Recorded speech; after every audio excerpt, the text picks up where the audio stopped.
পাকিস্তানের একজন বিশ্ববিখ্যাত ব্যবসায়ী, সোহরাব সাইকেলের মালিক, কোটি কোটি টাকার মালিক, হসপিটালে মৃত্যুর সাথে পাঞ্জা লড়ছে।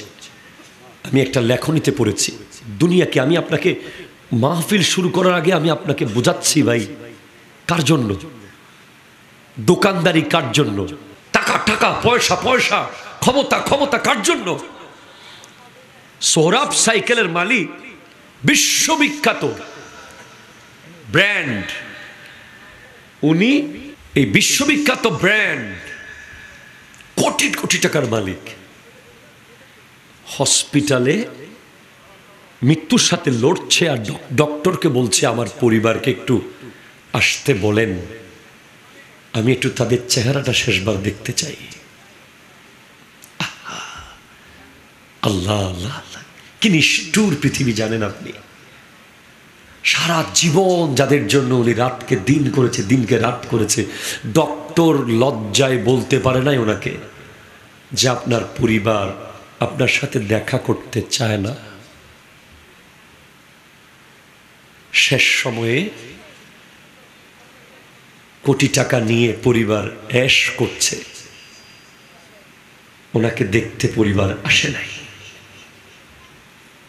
আমেরিকার একজন ফ্যাশন ডিজাইনার ক্রিদেজা রদ্রিগেজ, যার ক্যান্সার হয়েছিল, ওনার মাথা চুল সহ পড়ে গেছে, উনি হসপিটালের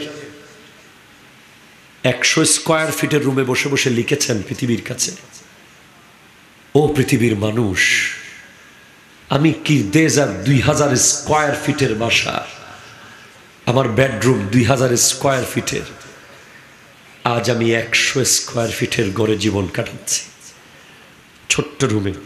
আমার বাসার নিচে ল্যাম্বরগিনি, রোলস রয়েলস, ওয়ার্ল্ডের সব ব্র্যান্ডের গাড়ি, আমি আজকে হাসপাতালের স্ট্রেচারের মধ্যে চড়ে চড়ে জীবন কাটাচ্ছি।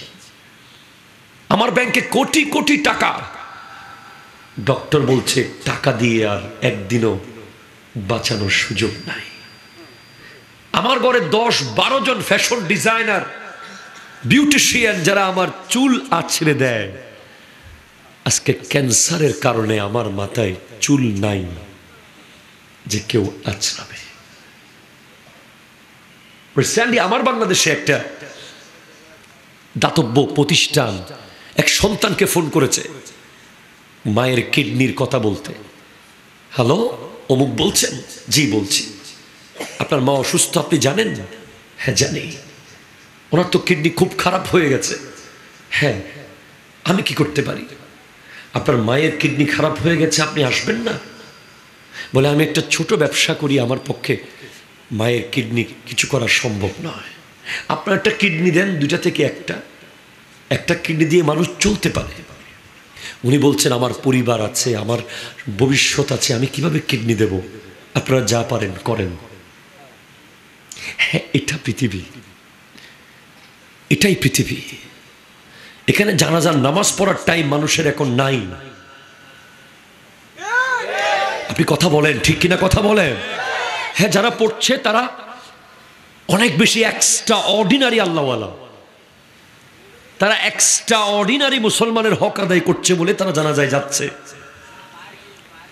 নাহলে পৃথিবীটা এখন এমন স্বার্থপর যে আপনি 1 মিনিটের জন্য মাহফিলে না বসে ঘুরতেছেন, এই একটা জিকির যে আপনি মিস করলেন, একটা দুরূদ যে আপনি মিস করতেছেন, কেউ থাকবে না আপনার পাশে কবরে।